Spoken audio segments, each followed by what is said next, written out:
Welcome to the Dr. Erin Show. May you live your truth.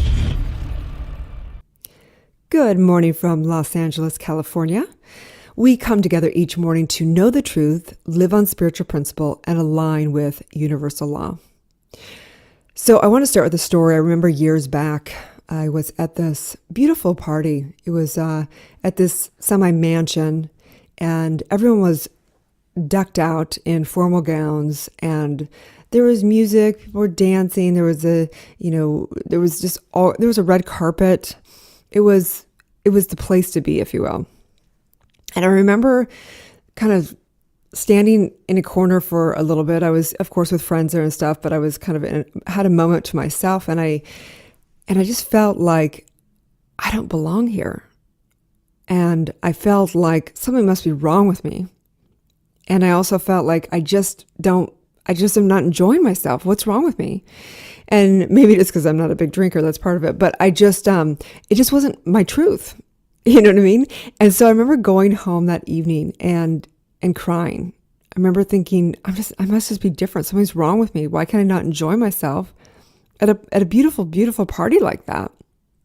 And it wasn't until I did my subconscious work and I started really, really understanding myself, as they say, know thyself, and diving into birthing my own truth.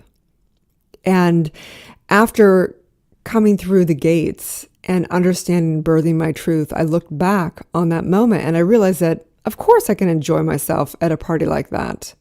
But it doesn't mean that I want to. It's not necessarily what makes my heart sing.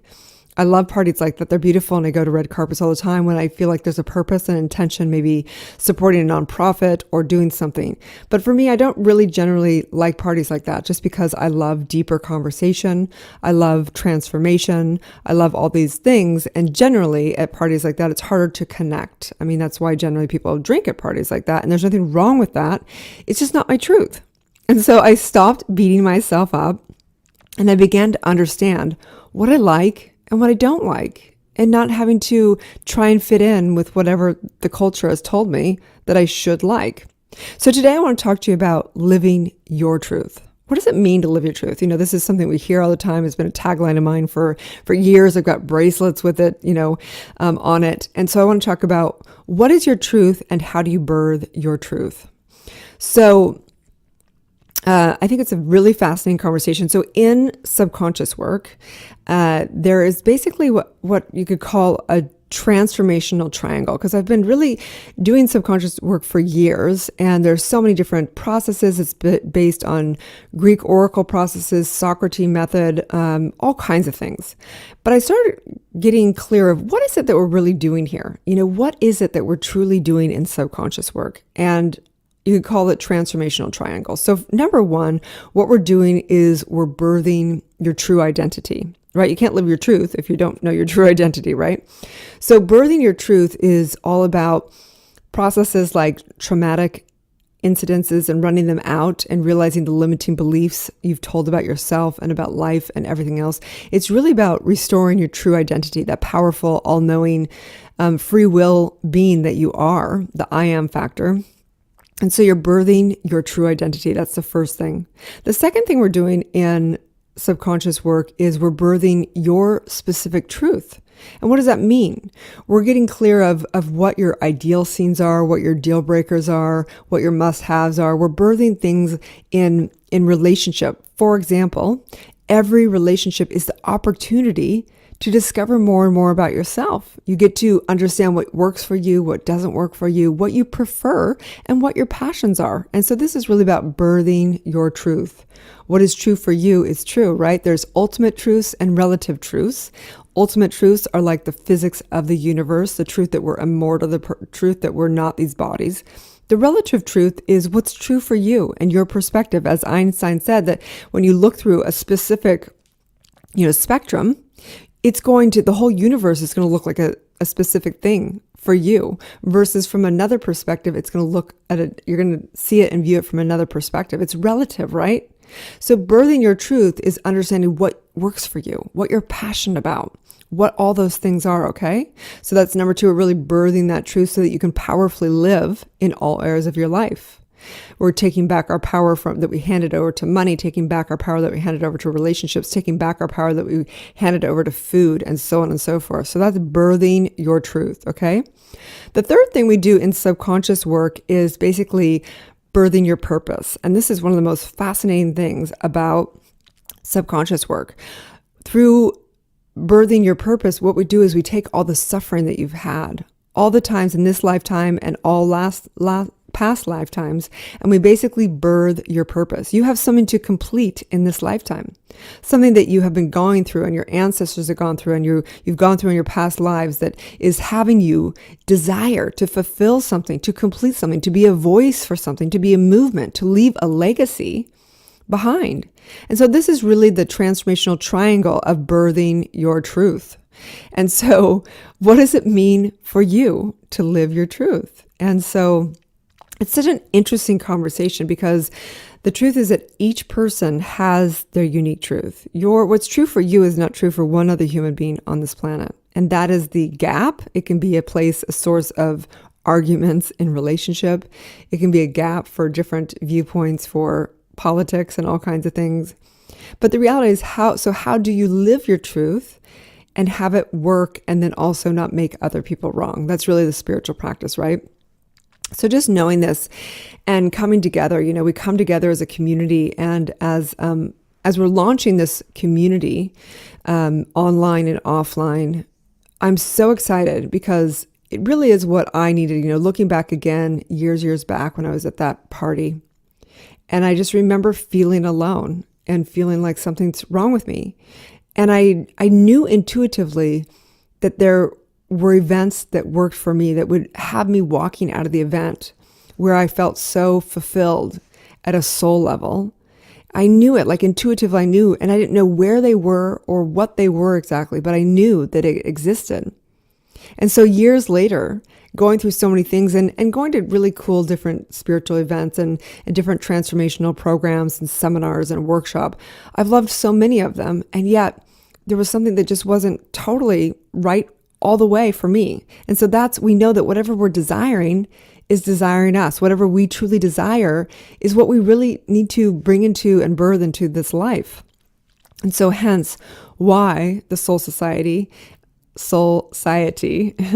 is really cool. I've been debating on this name, the Soul Society, or we actually got the URL Soul Society, which is so cool. But anyway, which is really what we're birthing as a community is how do we come together in community online? How do we come in community offline and live our truth, come together each day to get our minds right, to wake up, to literally begin to reprogram our mind every day, because in some way we have to reprogram it every day because our habits, our culture, our race consciousness, the collective consciousness is constantly driving us towards our old ways. We're constantly reprogramming, constantly shifting, constantly doing this. We're constantly commanding and demanding the subconscious day, getting over things like complaining and limiting beliefs and perfectionism and victimhood and all those things. We come together each day to align with our specific truth. What works for you? How are you going to live that today? And we align with Mother Nature. We align with universal law. We remember the physics of the universe so we can align with that so that we have greater and greater harmony and greater manifestation of what we consciously choose, right? We come together to affirm every day through our daily spiritual practice. Daily spiritual practices are not just, for 10 minutes in the morning. Your life is your daily spiritual practice. So living your truth every day, there's 4 steps to wake up, to reprogram, to align, and to affirm. This is really the 4 steps of awakening, which every day we have to decide. Waking up is really saying, yes, I choose to be conscious. Yes, I decide to have free will. Yes, I decide to powerfully live what is true for me. Number 2 is every day we reprogram. Every day we're constantly commanding and demanding our subconscious, imprinting it with the words that we want to say, imprinting it with all those things, shifting any trauma, shifting any hurt, shifting any limiting beliefs. And then we align with our specific truth, what's true for us. We align with Mother Nature. We align with universal law. We align with those things that guide us, that know. So it becomes our North Star as you create your life purpose statement. This is your North Star every single day. How are you going to align with that, right? And then number 4 is we affirm. We affirm every day through our daily spiritual practice, through meditation, through mindfulness program, through building our intuition, through having affirmative prayer, through being the power of our word, our daily spiritual practice. And so today I invite you to just live your truth, knowing that we align with this thing called the law of cause and effect, that there's only one law, and we're here to experience cause and effect. Our consciousness is always the cause. Who we are, the instant we even consider ourselves to be something, we set in motion this law of cause and effect. And all of life is the outpicturing of that effect. Our entire sum of our karma is not just our individual, it's our collective and cosmic and all the above. So today, just the daily spiritual practice is to live your truth, to live it, breathe it, write it, see it, say it, all the above. And today's challenge is to get a community that's going to support you in living your truth. So I invite you to join our community, come into this community, become an ambassador, becoming a voice for this, knowing that together we are awakening the world. Have a wonderful day, and may you live your truth. Thanks again for tuning in to Dr. Erin. I'd like to take a moment to invite you to write a review on iTunes for the podcast. Also, I have a free gift for you, 30 guided meditations, which you can find at drerin.tv, which is www.drerin.tv.